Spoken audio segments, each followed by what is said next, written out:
Hebreus capítulo 10, do verso 19 ao 25, na verdade, irmãos. Amém? Diz assim a Santa Escritura: tende, pois, irmãos, intrepidez para entrar no Santo dos Santos pelo sangue de Jesus, pelo novo e vivo caminho que Ele nos consagrou pelo véu, isto é, pela sua carne. E tendo grande sacerdote sobre a casa de Deus, aproximemo-nos com sincero coração, em plena certeza de fé, tendo o coração purificado de má consciência e lavado o corpo com água pura. Guardemos firme a confissão da esperança, sem vacilar, pois quem fez a promessa é fiel. Consideremo-nos também uns aos outros para nos estimularmos ao amor e às boas obras. Não deixemos de congregar-nos, como é costume de alguns, antes façamos admoestações, e tanto mais, quanto vedes que o dia se aproxima. Amém? Vamos fechar nossos olhos por um instante e orar mais uma vez. Ó Senhor, Senhor nosso, bendizemos o Teu nome, Senhor Deus, pela rica oportunidade que nos dá de estarmos hoje aqui. Te suplicamos perdão pelos nossos pecados, porque somos pecadores. Mais uma vez te suplicamos, ó Deus, perdoa-nos, purifica o nosso coração. Diante da Tua santa presença, Deus, que o Teu Santo Espírito nos dê graça e entendimento, para que possamos compreender, guardar e colocar em prática aquilo que o Senhor tem para nos ensinar. Vivifica-nos, exorta-nos, ensina-nos, segundo a Sua palavra, alimenta-nos, pois Ele é nosso alimento espiritual. A Tua palavra, Senhor Deus, é a verdade para sempre. Tem misericórdia de nós e aceita a nossa oração para a glória do Teu santo e magnífico nome. Usa esse vaso de barro, pecador falho, que a Tua palavra venha ser guardada em nossos corações. Em nome de Jesus Cristo. Amém. Bem, meus irmãos, o irmão Zaqueu pregou também no livro de Hebreus, mais uma vez, agora pela manhã. E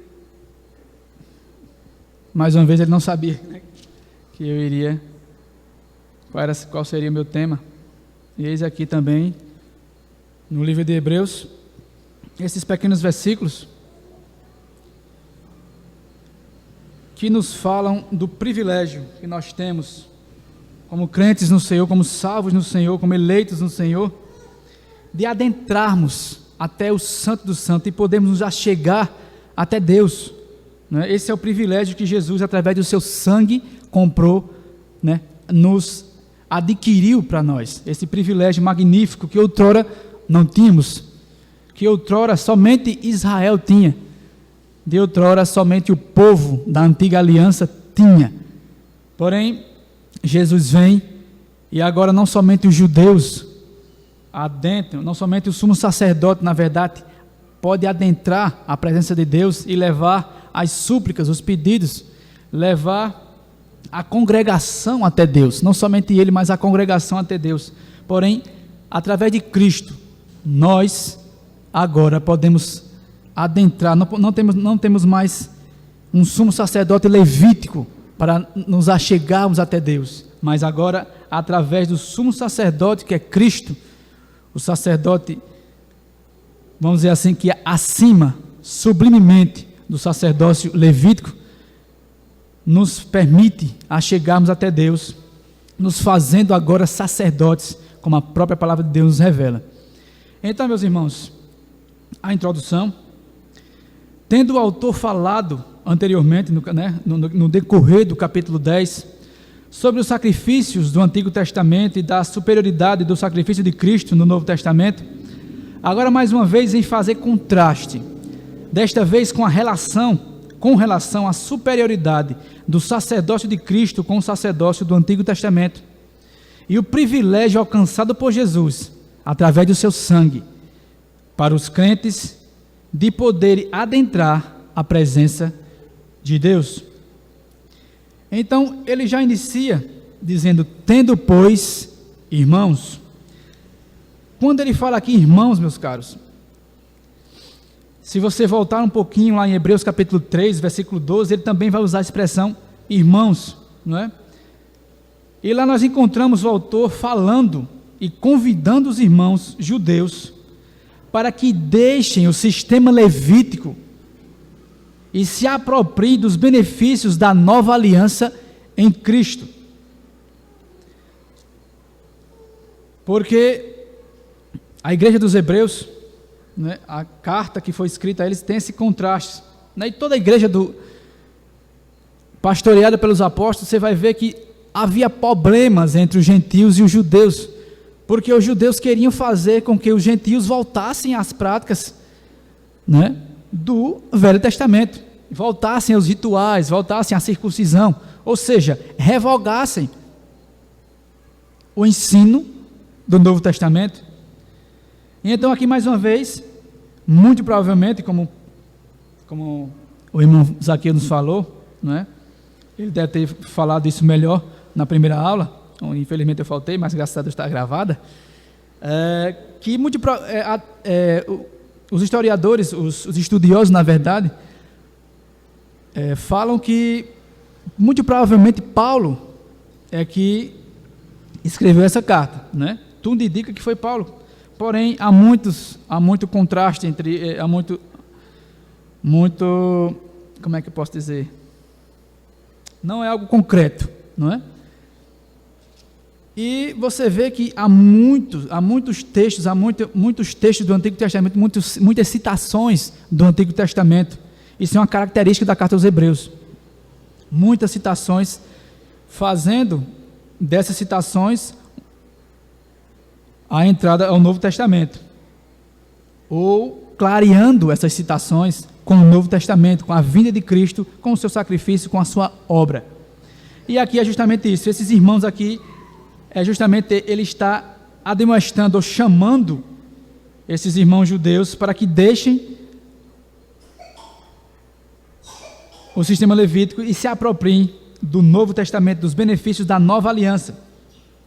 E ele diz, com intrepidez, com ousadia, outras traduções vão dizer que é o mesmo significado, com ousadia, né, tendo os irmãos intrepidez para entrar no Santo dos Santos pelo sangue de Jesus. Então nós sabemos muito bem, como eu já falei aqui, que o único que adentrava o Santo dos Santos era o sumo sacerdote uma vez por ano para fazer sacrifícios por ele e por todo o povo. Então somente o sumo sacerdote era autorizado por Deus a entrar no Santo dos Santos para oferecer sacrifício pelo povo e por si e por sua família. Pois sendo ele o único a entrar, outro não poderia sem que fosse morto pela santidade da presença de Deus. Porém agora não há mais sacerdócio levítico. Não precisamos dos tais como uma ponte para a presença de Deus. Isso nos foi conquistado através de Cristo. Então isso nos deixa claro o autor aqui nessa primeira parte, no versículo 19. Irmãos, tenham intrepidez, tenham ousadia para entrar. E como é que nós adentramos? Como é que nós conseguimos adentrar? Como é que nós ganhamos essa ousadia? O próprio texto nos diz, pelo sangue de Jesus Cristo, pelo sangue do sumo sacerdote, muito mais sublime do que o sumo sacerdote levítico. É isso que o texto nos diz. Nós só podemos adentrar a presença de Deus através de Cristo. O homem é incapaz por si só de tal coisa, mas através do sangue de Cristo derramado, aquele véu, né, que foi rasgado no templo, quando Jesus morreu na cruz, simbolizando justamente isso, a separação, foi rasgado. Então, ele é o nosso sumo sacerdote, ele é o caminho perfeito para a presença de Deus, sendo ele o próprio Deus. Agora podemos, como nos diz o autor, adentrar com ousadia, com confiança, sem nenhum impedimento, a santa presença de Deus. E isso através da morte de Cristo, através do sangue derramado de Cristo. Então, nós só obtemos esse privilégio através do sangue de nosso Senhor Jesus Cristo. Isso é o que nos diz o versículo 19. O versículo 20 nos diz: uma vez que nós adentramos, pelo novo e vivo caminho que Ele nos consagrou pelo véu, isto é, pela sua carne. Então, pelo novo e vivo caminho. Aqui quando ele diz nos consagrou, no versículo 20, no original quer dizer que ele inaugurou, não é? O original quer dizer que ele inaugurou como? Através da sua morte, através do seu sacrifício, porque outrora somente o sumo sacerdote adentrava, mas agora, através da sua morte, ele inaugurou um novo caminho, e o caminho é novo porque a aliança também é nova. E é vivo por quê? Porque aquele que nos permitiu adentrar está vivo, né? Está vivo à direita de Deus Pai Todo-Poderoso. Então, por esse novo caminho que Jesus consagrou, ou seja, que Ele inaugurou através do seu sangue, da sua morte, nós podemos nos achegar. E é vivo porque está vivo, novo porque a aliança é nova. Então, quando ele diz pelo véu, isto é, pela sua carne,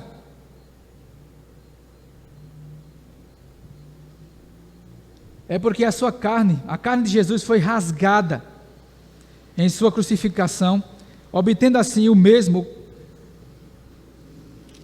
ocorreu com o véu, simbolicamente, que separava o povo da presença de Deus. Lá em Mateus, capítulo 27, versículo 51, nós podemos ver que o véu foi rasgado, simbolizando assim que estamos com acesso livre.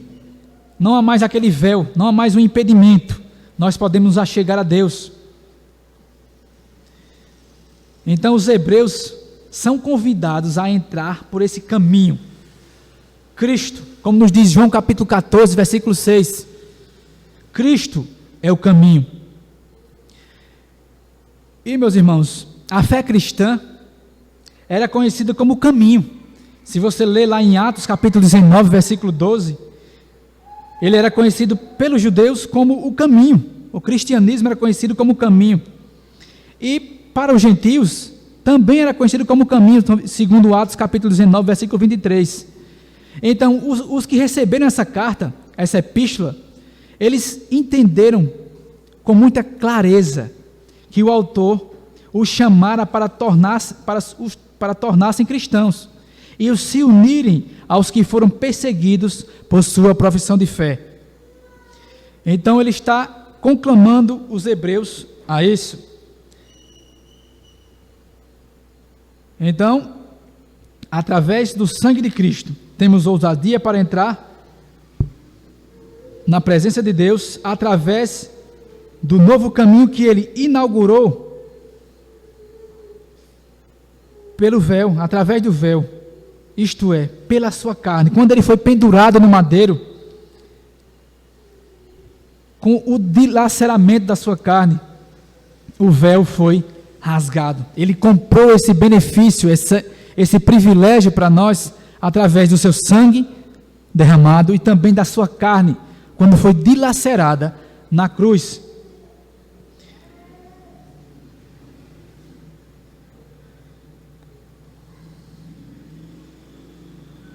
Quando o sumo sacerdote, no dia da expiação, entrava no Santo dos Santos, o povo do lado de fora aguardava que ele saísse.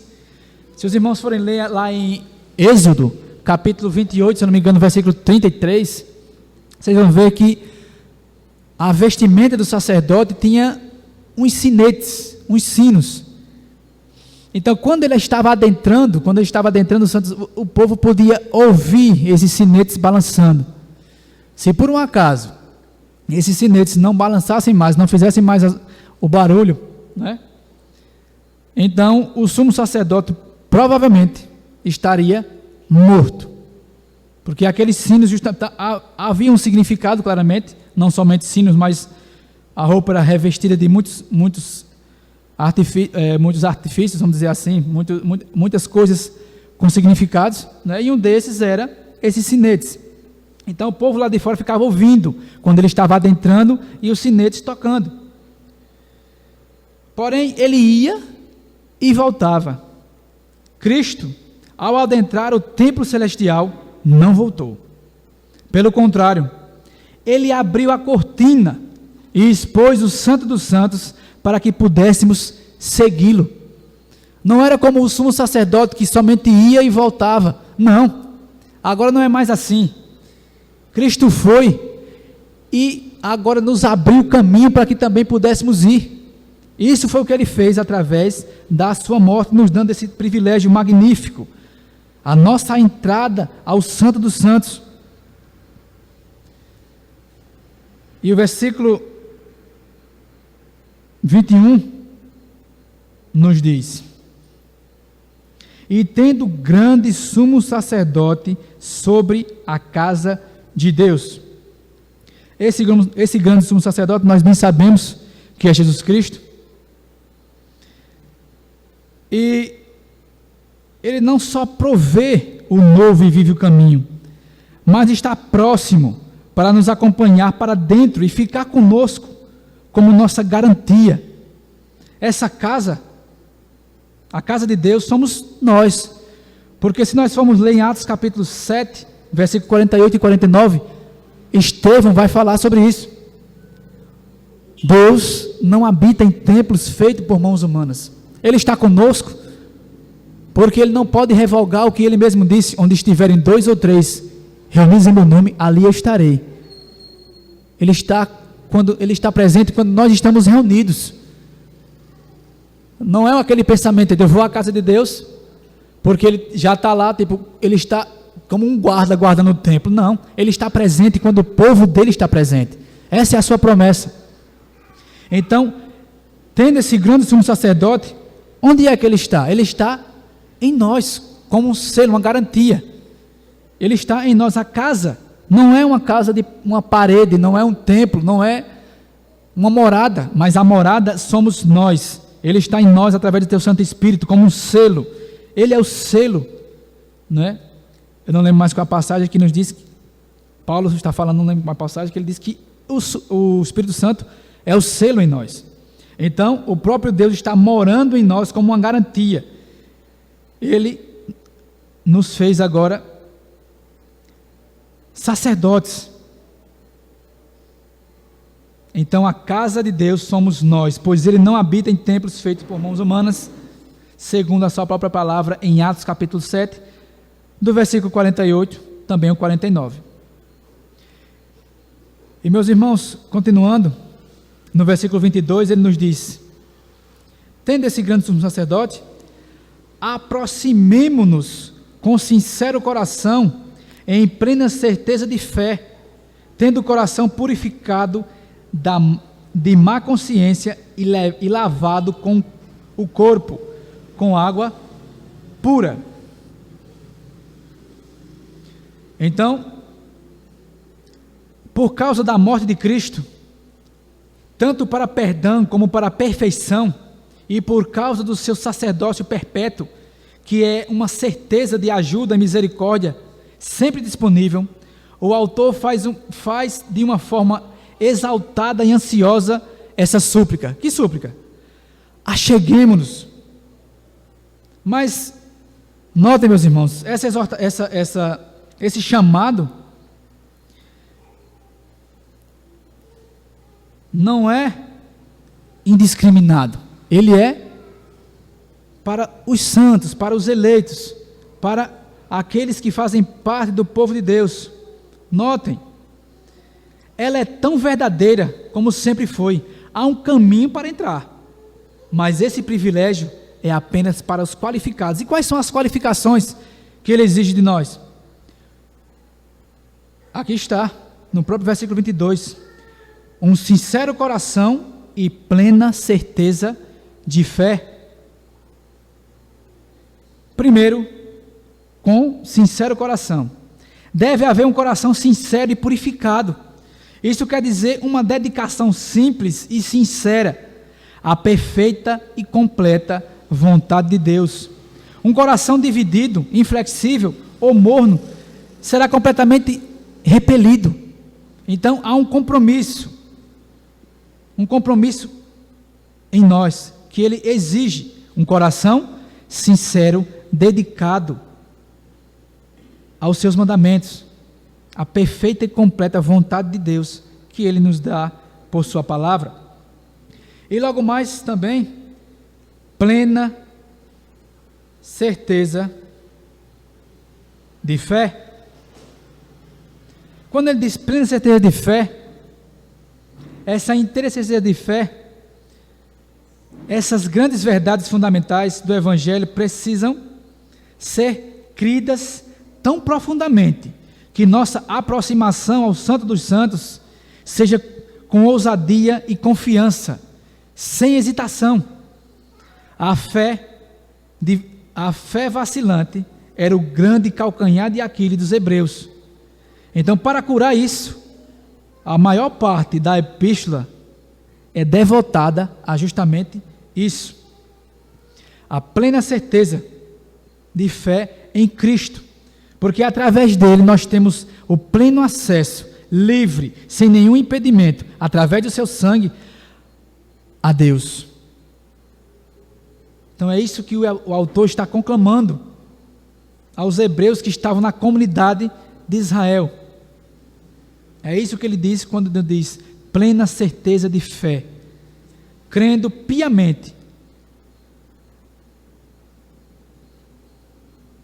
E também nos diz, com o coração purificado de má consciência.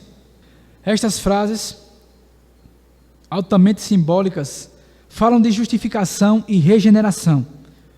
Quando ele diz, tendo um coração purificado da má consciência e o corpo lavado com água limpa. Aqui está o sacerdócio de todos os crentes. Nenhum sacerdote se atrevia a adentrar no santuário interior sem ter passado pela purificação do sangue derramado no altar e um cuidadoso lavar no vaso de bronze. Não é como eu falei, tem sempre essa questão da comparação do Antigo com o Novo Testamento. O sangue servia para a expiação de pecados e a água para a purificação da imundície.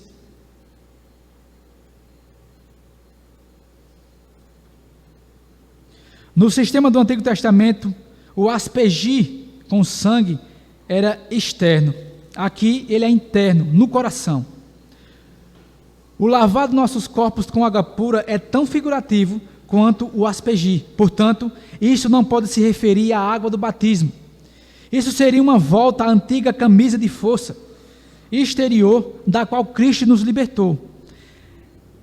Enxergar nada além de água material aqui é continuar preso ao sistema judaico. Nenhuma água é pura o suficiente para purificar a depravação da nossa vida terrena. É necessário agora compreender que essa água não é água do batismo, nem muito menos uma água simples. Esse lavar tem a ver com o sangue de Cristo que nos lava. Essa água limpa é a água limpa da palavra de Deus. Então, meus irmãos, tendo o coração purificado da má consciência e lavado o corpo com água pura. Então temos que estar limpos.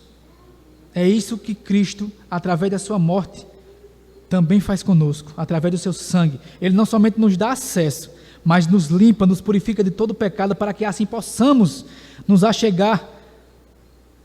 É isso que nós precisamos, da sua morte e do seu derramamento de sangue, para que possamos adentrar a presença de Deus.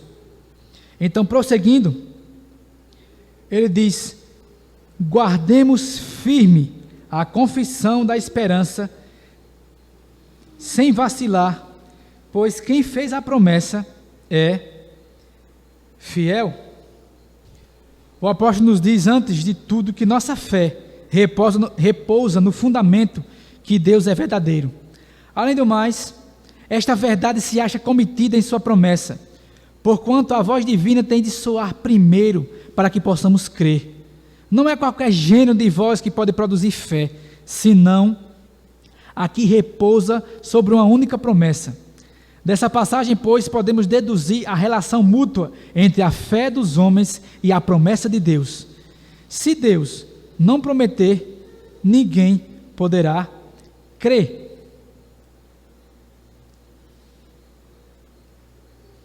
Então, meus irmãos, guardemos firmes aquilo que nós cremos, a nossa profissão de fé, a nossa esperança, a firme confissão que nós fizemos. Guardemos firme a confissão da nossa esperança.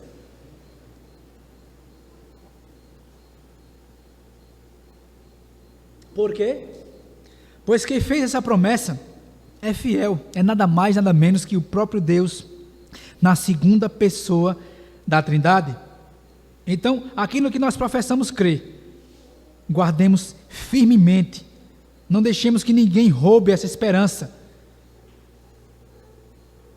pois aquele que prometeu não vacila, pelo contrário, nós muitas vezes vacilamos com ele, pela nossa pequenez, por sermos ainda falhos, por o pecado estar dentro de nós, por a raiz de Adão ainda ser muito forte, muitas vezes dentre nós vacilamos, mas ele não, pois nele não há sombra de variação, como a própria palavra de Deus nos revela. Se eu não me engano, Tiago nos diz isso. Então, guardemos firme a confissão da esperança, sem vacilar, pois quem fez a promessa é fiel. E aqui, ele vem nos exortar, como Zaqueu nos falou hoje pela manhã, a tomarmos conta um dos outros, porque a fé é uma fé mútua, não é uma fé egoísta. Então, ele nos diz: consideremo-nos também uns aos outros, para nos estimularmos no amor e as boas obras. Então, a extensão do orgulho daquela raça é notória. Ele está falando aqui dos hebreus. Uma vez que eram filhos de Abraão, vangloriavam-se de que, pela exclusão de todos os demais, foram os únicos escolhidos pelo Senhor para a participação do pacto da vida eterna. Sentiam-se excessivamente ensoberbecidos por esse privilégio, e assim desprezavam todos os demais povos, acostumando-se mais intensa soberba, o título exclusivo da igreja, né, por eles serem unicamente o povo de Deus. Foi a duras penas que o apóstolo tentou corrigir esse orgulho. É precisamente o que ele está tentando fazer agora, fazendo com que os judeus não se indispusessem com a presença dos gentios, os quais se achavam agora unidos a eles no mesmo corpo da igreja.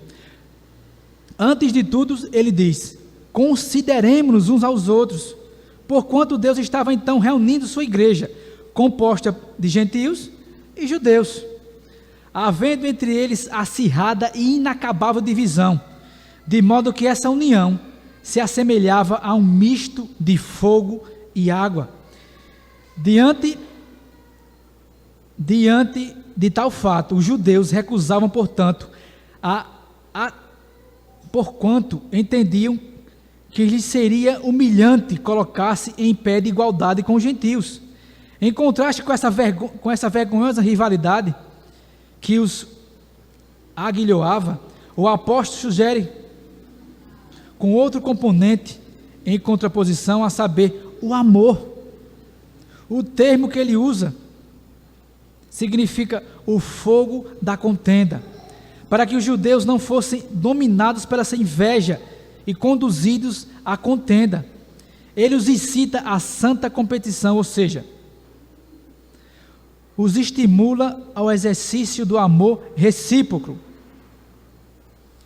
ele reforça essa exposição com o que imediatamente sugere, dizendo: não deixando de congregar-nos. Então aqui, quando o apóstolo nos diz: consideremos também uns aos outros, ele está se referindo aos judeus, não é? Porque lembrem-se que sempre houve divisão entre os judeus e os gentios. E aqui o orgulho dos judeus, ele está combatendo esse orgulho dos judeus, que não queriam se juntar, que não queriam ajudar, que não queriam exercer o amor para com os gentios. Por isso ele nos diz: considerem uns aos outros, para nos estimularmos em amor. Por quê? Porque a fé não é uma fé morta, que é, como é que eu posso dizer? Não é uma fé egoísta, mas uma fé mútua. Então, exerçam amor para o próximo. Como o irmão Zaqueu falou, os mancos, aqueles que estão deficientes na casa de Deus, não sejamos indiferentes aos nossos irmãos, como os judeus aqui estavam sendo, como os hebreus estavam sendo, aos gentios. Essa acirrada provocação, principalmente da parte dos hebreus, da parte dos judeus, tinha que acabar, porque Cristo nos chama a isso. Ele é o nosso exemplo de amor, um amor puro, e ele nos diz: amemo-nos uns aos outros como a nós mesmos, e depois como ele nos ama. E nós não sabemos a imensidão desse amor, nós não temos consciência, nosso pensamento é pequeno para que possamos